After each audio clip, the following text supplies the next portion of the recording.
Steve Harvey had been hosting Family Feud for nearly 2 decades, and he thought he had developed the emotional capacity to handle virtually any revelation that contestants might share on stage. He had listened to confessions of hidden identities, stories of lifelong regrets, testimonies of unexpected transformations, and revelations that had challenged his understanding of the human experience. But on that somber November afternoon in 2025, a 91-year-old woman named Ruth Goldstein would share something so quietly devastating, so profoundly heartbreaking in its simplicity and in the life stolen from her, that the entire production would be interrupted.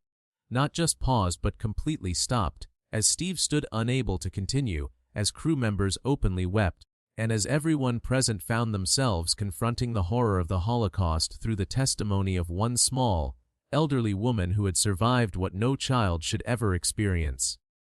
2 families stood ready to compete, the Martinez family from Florida and the Goldstein family from New York. The Goldstein family immediately drew attention because at their center stood Ruth Goldstein, a tiny 91-year-old woman standing barely 5 feet tall, with white hair, profound dark eyes that carried depths of sorrow, and a quiet dignity that seemed to weigh more than her frail body could possibly hold. She wore a simple black dress with a white collar, moved slowly with the aid of her granddaughter's arm, and on her left forearm, visible when her sleeve shifted, were faded numbers, a concentration camp tattoo that marked her forever as a survivor of the Nazi death camps. Her family surrounded her with a tenderness that suggested both love and a reverence for what she had endured. 3 generations, including her daughter Sarah, who was in her late 60s, her grandson David in his early 40s, and her great-grandchildren who were teenagers trying to understand what their great-grandmother had survived. During the pre-interview, Ruth had been quiet and thoughtful, answering questions in a soft voice with a slight accent that marked her as someone who had learned English as a second language. When asked about her life, she had mentioned briefly that she was a Holocaust survivor, that she had been in Auschwitz as a child, and that she had come to America after the war. The producers, recognizing the profound weight of that history, had asked gently if there was anything she wanted to share on the show, and Ruth had said something that made them pause. "I've spent 77 years telling the story of what happened to my family in the Holocaust, speaking at schools and museums, trying to make sure people never forget. But there's one part of my story I've never told publicly, one piece I've kept private, because speaking it felt like it would break me. But I'm 91 years old now, and I won't be here much longer, and I think I need to finally tell the whole story before I die. Not for me. It won't change anything for me, but because I think people need to understand what was truly taken from us, not just our lives but our humanity, our childhood, our ability to trust or hope or believe the world was safe." Ruth's daughter Sarah, when asked about her mother, had spoken with obvious emotion and a certain protective concern, saying, "My mother is the strongest person I've ever known. She survived Auschwitz as a child, she rebuilt her life from nothing, she raised a family, and she's spent decades educating people about the Holocaust. But there are parts of what she experienced that she's never fully shared, even with me. I know the basic facts, that she was taken to Auschwitz when she was 8 years old in 1942, that she survived there for nearly 3 years, that she was liberated in 1945 when she was 11, and that she came to America as a war orphan in 1947. But the specific details, the day-to-day experiences, the particular losses, those she's kept largely private. She's told me she wasn't ready to speak them, that some things were too painful to put into words. So I'm both curious and frightened about what she's planning to share today." The Goldstein family won their game with quiet efficiency, Ruth contributing one answer in a soft voice that was nevertheless correct. As they lined up for fast money, there was immediate discussion about whether Ruth should play. Her family was concerned about the stress, about whether her health could tolerate the emotional intensity of what she was planning to share. But Ruth insisted, saying with surprising firmness, "I survived Auschwitz. I can survive standing at a podium for a few minutes. This is what I came here to do." Her great-grandson went first and scored 178 points, which meant Ruth needed only 22 points to win the $20,000, achievable but not guaranteed. But as Ruth slowly approached the podium, aided by her granddaughter, Steve noticed that her hands were shaking violently, that her breathing was rapid and shallow, and that tears were already streaming down her weathered face. Steve approached her with careful gentleness, his voice soft, and said, "Mrs. Goldstein, are you all right? We can take all the time you need." Ruth shook her head slightly and said in a voice barely above a whisper, "I don't need time, Mr. Harvey. I need to speak. I need to tell what I've never told. Please." The studio fell into an absolute reverent silence. Steve nodded and said quietly, "Ma'am, whatever you need to say, we're honored to listen." Ruth looked up at him, and what Steve saw in her eyes made his own fill with tears before she had even begun. A pain so old and so deep that it seemed impossible one person could contain it. Ruth turned to face her family and said in that same soft voice, "Sarah, David, children, I need to tell you about your grandmother, your great-grandmother, your great-great-grandmother, my mother, and what the Nazis took from her, from me, from all of us. I need to tell you about the day they separated us at Auschwitz, about the promise she made me keep, and about why I've never been able to speak her name without breaking down, why for 77 years I've called her my mother, but never Mama, the way I called her when I was a child, because saying Mama makes her real in a way I couldn't bear." The silence in the studio deepened impossibly, every person transfixed. Ruth continued, her voice shaking but clear, "My mother's name was Leah, Lee Rosenbaum. She was 32 years old when we arrived at Auschwitz in July 1942. I was 8 years old. We had been taken from our home in Poland, transported in cattle cars, for days without food or water, and when the doors opened at Auschwitz, there was chaos, dogs barking, soldiers shouting, people screaming, families being torn apart. An SS officer was doing the selection, pointing people left or right. I didn't understand what it meant. I was 8 years old and I just wanted to stay with my mama." Ruth paused, her whole body trembling, and Steve moved closer, ready to catch her if she fell.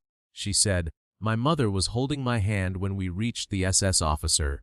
He looked at us, and he pointed my mother to the left and me to the right. My mother immediately understood what that meant. Left meant the gas chambers, death within hours. Right meant work camp, which meant possible survival. She understood in an instant that she was being sent to die, and I was being sent to the work camp. And in that instant, with the SS officer already moving to the next people, my mother made a choice that saved my life but that I've carried as unbearable pain for 77 years." The studio remained in complete silence, everyone barely breathing. Ruth said, "My mother let go of my hand. She pushed me gently toward the right, toward the work camp line, and she said to me, and these were the last words I ever heard from her, she said, 'Ruthie, don't cry, be strong, remember me, live.' Just those words. Don't cry, be strong, remember me, live." And then a soldier grabbed me and pulled me away toward the right line, and I watched my mother walk toward the left line, toward the gas chambers, and she didn't look back. She didn't look back because I think she knew if she looked at me again, if she saw my face one more time, she wouldn't be able to keep walking, and the soldiers would have beaten her or shot her. So she walked away from me without looking back, and that was the last time I saw my mama. She was murdered in the gas chambers that same day, within hours of our arrival. I was 8 years old, and I watched her walk to her death, and I've lived every day since carrying her last words, "Don't cry, be strong, remember me, live." Steve Harvey's face was streaming with tears, and he had sat down on the stage floor, no longer able to stand. The audience was crying openly, many people with their hands over their mouths in horror. Ruth continued, "I survived Auschwitz for nearly 3 years, from age 8 to age 11. I was in the children's barracks, and I did forced labor, and I witnessed horrors that no child should ever see, and I survived only because my mother had pushed me toward the work camp line, instead of trying to stay with me, which would have meant we both died. Every day in that camp, I remembered her last words. When I wanted to give up, when I was starving or sick, or so terrified I couldn't breathe, I would hear her voice said, 'Don't cry, be strong, remember me, live.' And I would keep going because my mama had told me to live, and if I died, then her death would have been for nothing." Ruth's voice broke completely, and she sobbed for a moment before continuing, I was liberated in January 1945 when I was 11 years old. I weighed less than 50 pounds. I was sick with typhus. I didn't know if anyone in my family had survived. My father had been separated from us earlier. My grandparents had been killed immediately, my aunts and uncles and cousins all gone. I spent 2 years in displaced persons camps, and then in 1947 I was brought to America as a war orphan. I was 13 years old, I had no family, I spoke no English, and I was carrying the weight of everything I had seen and lost.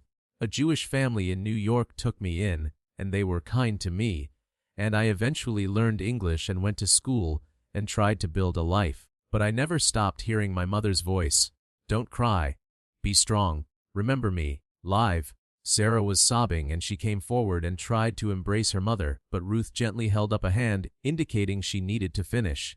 Ruth said, I followed my mother's instructions. I didn't cry.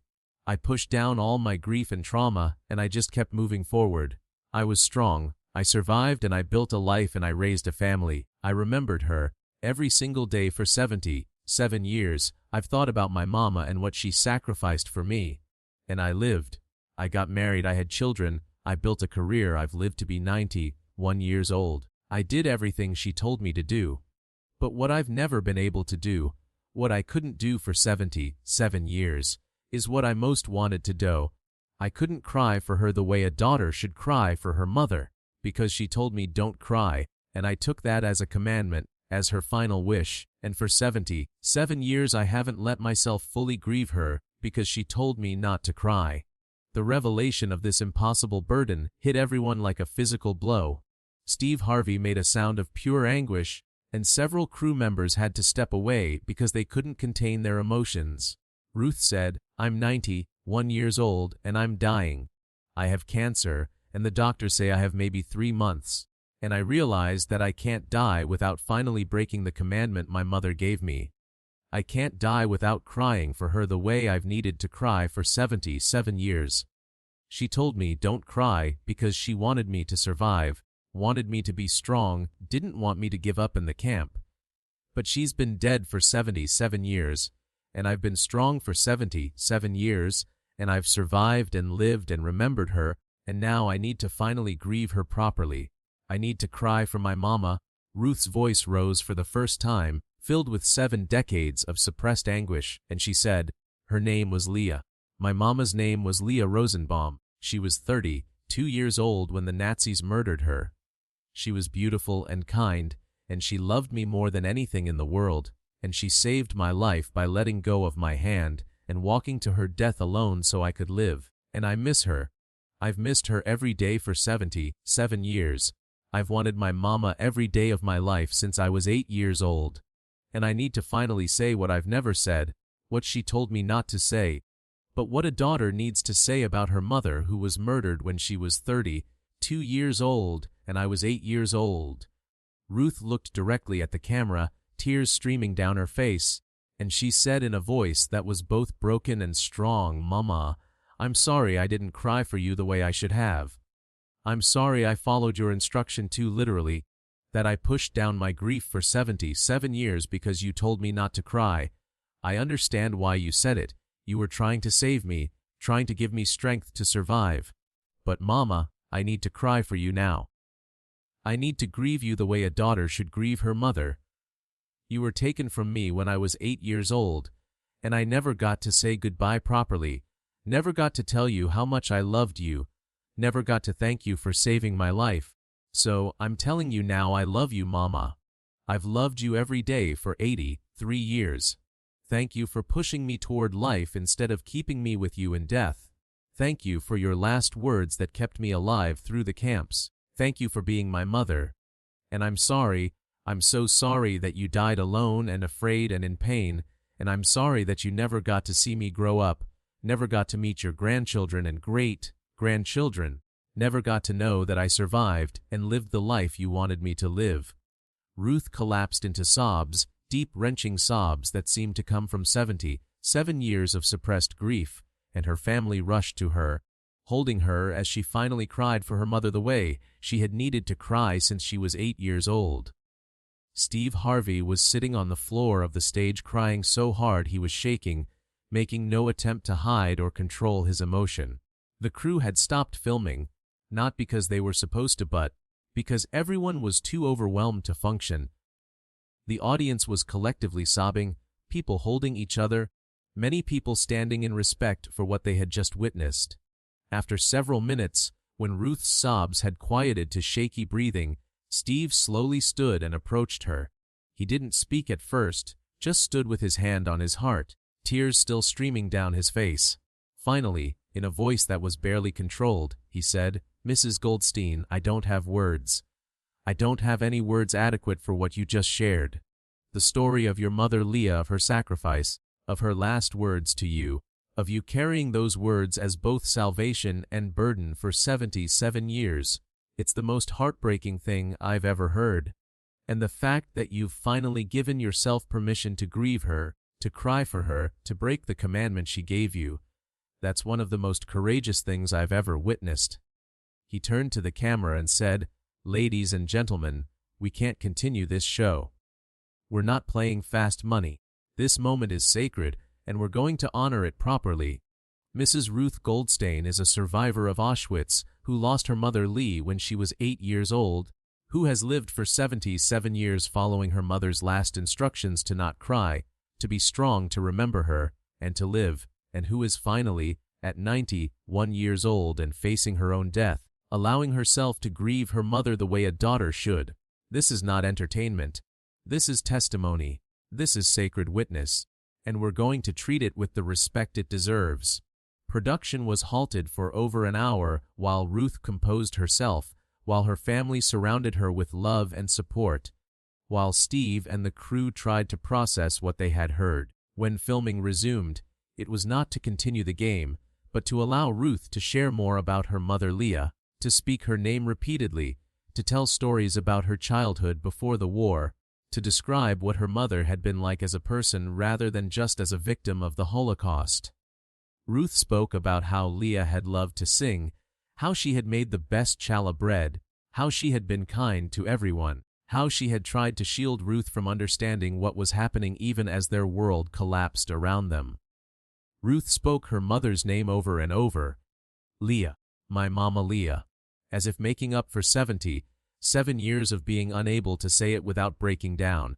The episode that aired was not a typical Family Feud episode, but rather a special documentary that included Ruth's testimony, historical context about Auschwitz and the Holocaust, interviews with historians about the experience of child survivors, and most importantly, an extensive tribute to Leah Rosenbaum, Ruth's mother, including her name, her photograph from before the war, and acknowledgement of her sacrifice. The special also included testimony from other Holocaust survivors about the impossible choices parents made to try to save their children, about the burdens survivors carried from their parents' last words, and about the long-delayed grief that many survivors experienced, having been too traumatized during and immediately after the war to grieve properly. The response to Ruth's testimony was overwhelming. Museums and Holocaust education organizations reported massive increases in visitors and requests for information. Survivors and children of survivors wrote to say that Ruth's story had given them permission to acknowledge their own complicated grief, their own burdens from their parents' last words, their own struggles with following instructions given in impossible circumstances. Mental health professionals specializing in trauma discussed how common it was for survivors to carry their parents' last words as commandments that shaped their entire lives, and how important it was for survivors to eventually give themselves permission to interpret those words with compassion rather than as rigid rules they could never break. Ruth lived for 2 months after her appearance on Family Feud, dying peacefully in January 2026 with her family surrounding her. In those final 2 months, she spoke extensively about her mother Leah, finally allowing herself to grieve fully, to cry whenever she needed to express all the sorrow she had suppressed for 77 years. Her daughter Sarah later said that her mother's final months were both heartbreaking and healing. Heartbreaking because Ruth was finally expressing decades of suppressed grief, but healing because she was finally allowing herself to be the grieving daughter she had needed to be since she was 8 years old, finally honoring her mother not just by living, but by properly mourning her loss. Ruth's funeral included extensive tributes to both Ruth and her mother Leah. Sarah gave a eulogy that honored both women, saying, "My mother Ruth was 8 years old when her mother Leah saved her life by letting go of her hand and walking to the gas chambers alone. Leah gave Ruth instructions with her last words, 'Don't cry. Be strong. Remember me, live.' And my mother followed those instructions with heartbreaking literalness for 77 years. She didn't cry, she was strong, she remembered Leah every day, and she lived a full life raising a family and educating people about the Holocaust. But in her final months, my mother finally allowed herself to do what she most needed to do. She cried for her mama, she grieved Leah the way a daughter should grieve her mother, and in doing so, she freed herself from the burden she had carried since she was 8 years old. My mother is reunited now with her mama Leah, and I like to think that Leah is telling her that the commandment 'don't cry' was only meant to help her survive the camps, not to prevent her from ever grieving, and that she's proud of Ruth for everything she did and for finally allowing herself to mourn properly. Representatives from Holocaust museums spoke at Ruth's funeral about the importance of her testimony, about how her story illustrated the impossible burdens survivors carried, and about how her public grieving for her mother had helped educate people about the human cost of the Holocaust in ways that statistics never could. They announced that a permanent exhibit would be created honoring both Ruth Goldstein and her mother Leah Rosenbaum, ensuring that Leah's name and sacrifice would be remembered and that Ruth's story of survival and delayed grief would be preserved for future generations. Steve Harvey attended Ruth's funeral, and he spoke about how her testimony had been the most emotionally overwhelming experience of his entire career. He said that watching Ruth finally allow herself to cry for her mother after 77 years, watching her speak her mother's name over and over, watching her break the commandment her mother had given her, because she finally understood that her mother would want her to grieve. It had broken him completely, had left him unable to function as a host, had changed him fundamentally as a person. He said that he would carry Ruth's story with him for the rest of his life, and that every time he felt like his own problems were overwhelming, he would think of Ruth and Leah and the impossible sacrifice and the impossible burden, and he would remember what real suffering looked like and what real courage looked like. The story of Ruth Goldstein and her mother Leah Rosenbaum became one of the most powerful testimonies about the Holocaust, about survival, about the burdens that survivors carry, and about the importance of eventually allowing yourself to grieve even when grief was forbidden. It was used in Holocaust education programs worldwide, shared with students learning about World War II, and referenced in discussions about trauma, grief, and the long-term psychological impact of surviving genocide. The phrase, "Don't cry, be strong, remember me, live," became recognized as representing both the strength survivors needed to endure and the impossible burden of carrying instructions given in moments of extreme trauma. But, perhaps most significantly, Ruth's story became a reminder that the Holocaust was not just about numbers, 6 million Jews murdered, but about individual losses, individual sacrifices, individual mothers like Leah who chose to die alone so their children could live, and individual children like Ruth who spent 77 years trying to honor their parents' sacrifices while carrying impossible burdens of grief and survivor's guilt. As Ruth said in one of her final interviews, people ask why we need to keep talking about the Holocaust, why we can't just move on, why we keep bringing up something that happened so long ago. I'll tell you why. Because my mama Leah Rosenbaum was 32 years old when the Nazis murdered her. Because she loved me enough to let go of my hand and walk to her death alone so I could live. Because she gave me instructions with her last breath that shaped every day of my life for 77 years. Because she deserves to be remembered not just as a number, not just as one of 6 million, but as Leah, as my mama, as a woman who loved her child more than life itself. That's why we keep talking. That's why we never forget.